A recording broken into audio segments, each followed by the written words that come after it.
Hey guys, and welcome back to the channel. So I just want to do a little video about my son's current situation with his ADHD. So as a child, we always thought that there was something not quite right with him. He didn't get off to the best starts as a kid.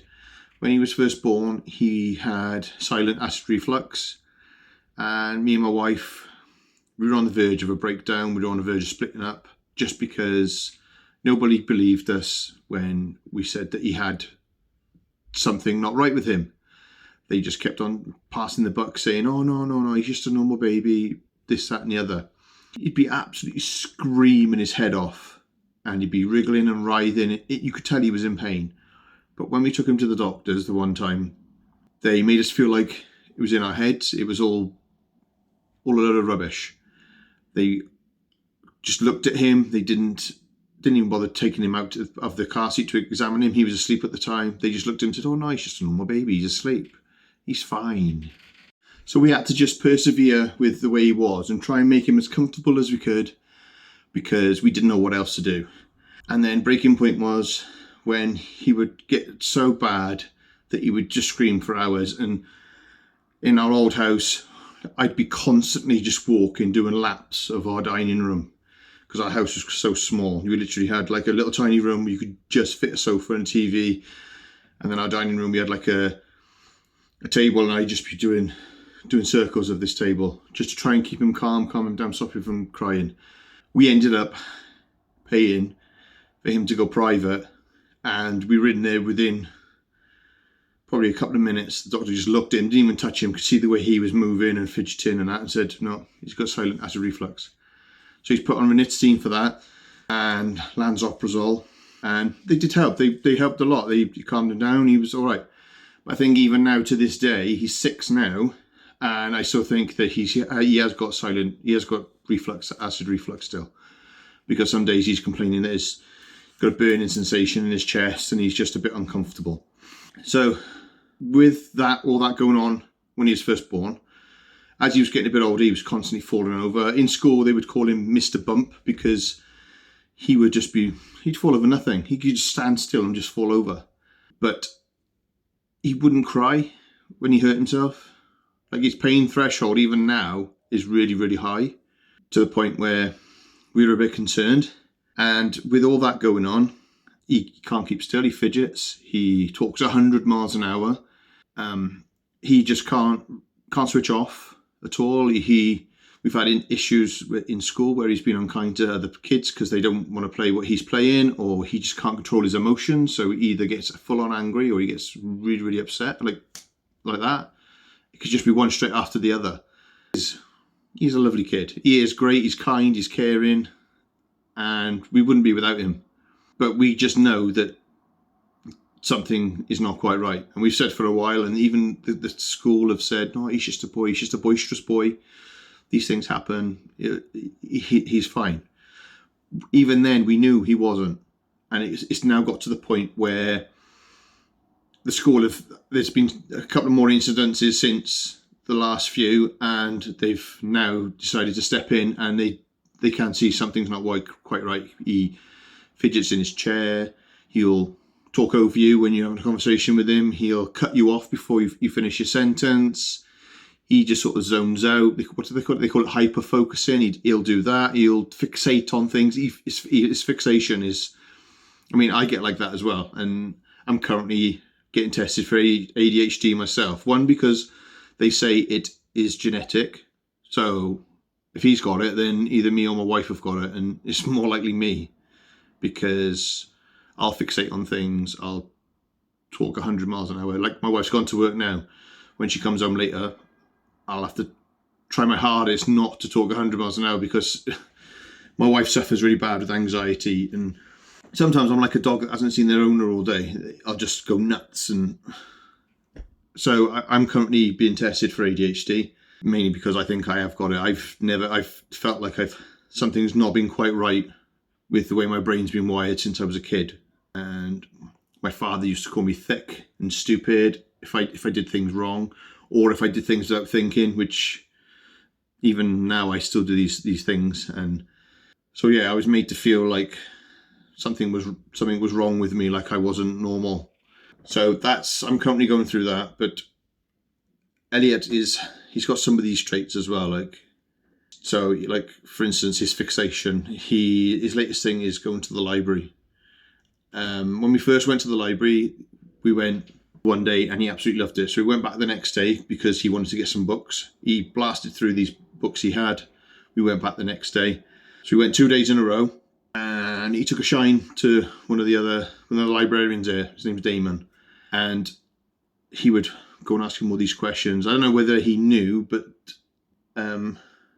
Damon he's only recently been tested. He's been told he's got ADHD, and his way of saying it was, now I know I'm not just mental, or I'm not going mental, or something along those lines. He said it to my wife.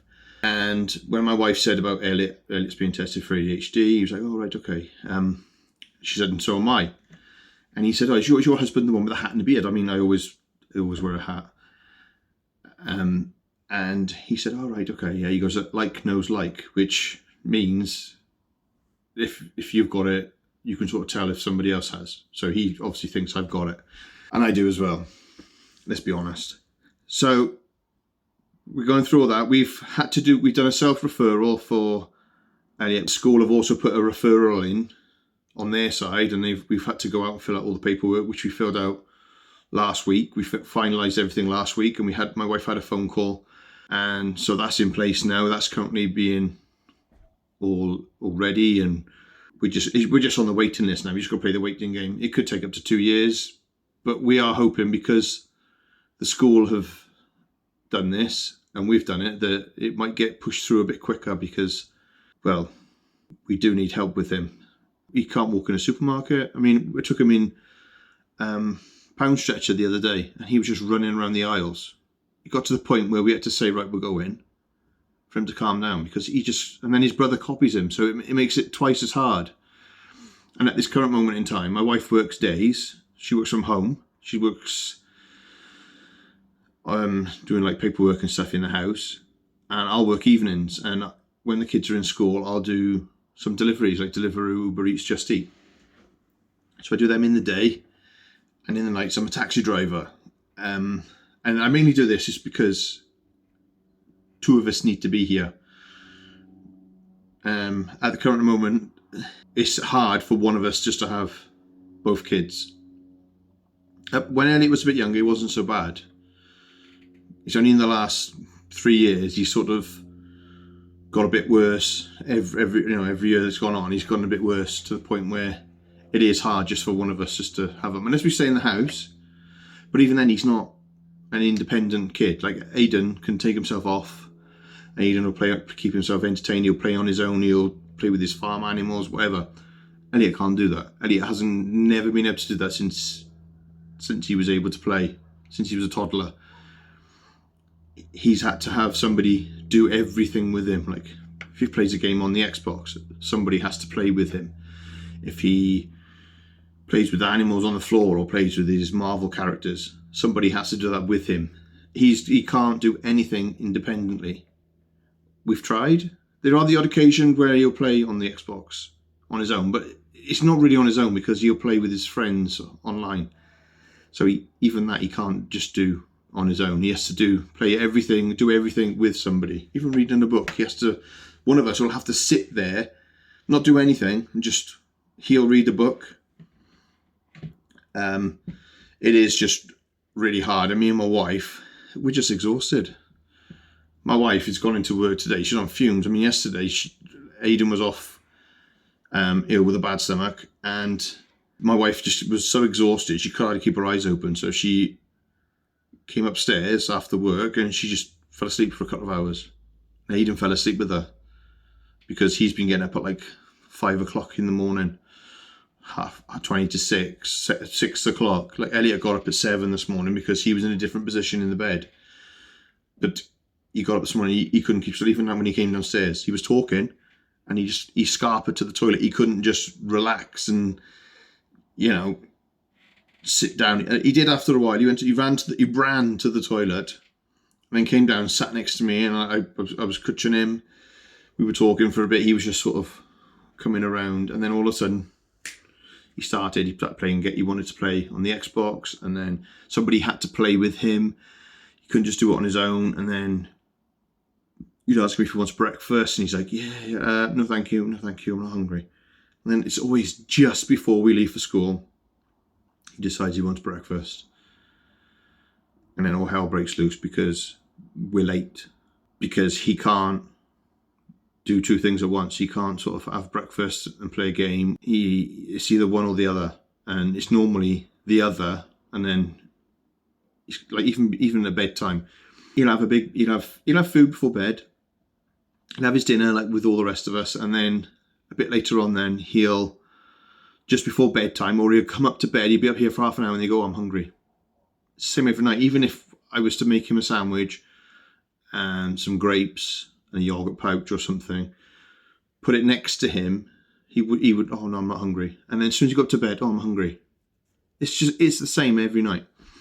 I know he probably can't help it. He's probably too fixated on playing a game or watching his tablet before bed or something that he doesn't feel hungry. And all of a sudden then you'll come up here and all of a sudden you'll be like, "Oh, I'm hungry."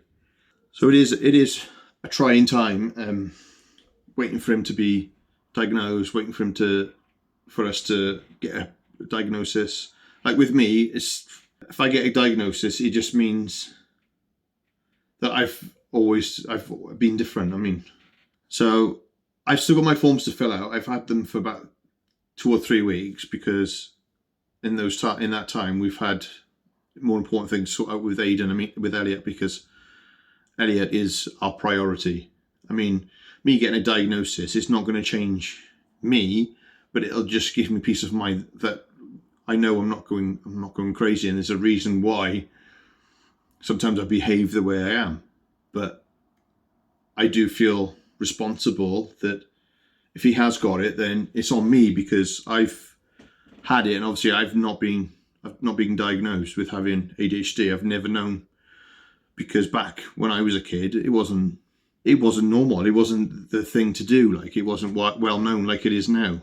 I mean, even when my father was a kid, or my mother and father, if you had something like ADHD back then, they would just lock you in a mental hospital. They'd think there was something wrong with your wiring or something. They'd put you in a mental hospital. But like when I was a kid, people just, yeah, he's just normal. As a kid, I couldn't keep still. I would be talking 100 miles an hour. Like, I could have a full-on conversation with my mother, which makes me wonder whether my mother might have had ADHD, because I could talk really, really fast. She could understand me and she would talk back to me really, really fast. And we'd have that sort of to and fro in that connection. But she never had that with my brother or my 2 sisters. So it does make me wonder. And thinking back even further there, maybe my grandfather had it, because he was the same. So it is. But I just wanted to give an update on and let you know of what's happening with Elliot. And if you've got this far into the video, thank you so much. Please give me a like and a subscribe. It would mean the absolute world for me. I will be doing updates a bit more and more, maybe go into a bit more, maybe start doing a vlog about what's happened. There'll only be short vlogs, but maybe I should start doing vlogs about documenting what's happening with Elliot, because it could help. Maybe I could. My main thing with these videos is maybe somebody helped me. Somebody on TikTok pointed me in the direction of me getting tested as a 44-year-old man. Because with a kid, it's slightly different, but with an adult, you'd have to go get the form from your GP. You'd have to ask them for an ADHD diagnosis form, and it's basically all these questions. I'll do it in the next video. I'll go in a bit more detail. Stay tuned for the next video, and I shall put a bit more information into it and update you with what's going on and everything. So thanks for watching, guys. Please give me a like and subscribe, and I shall see you on the next one.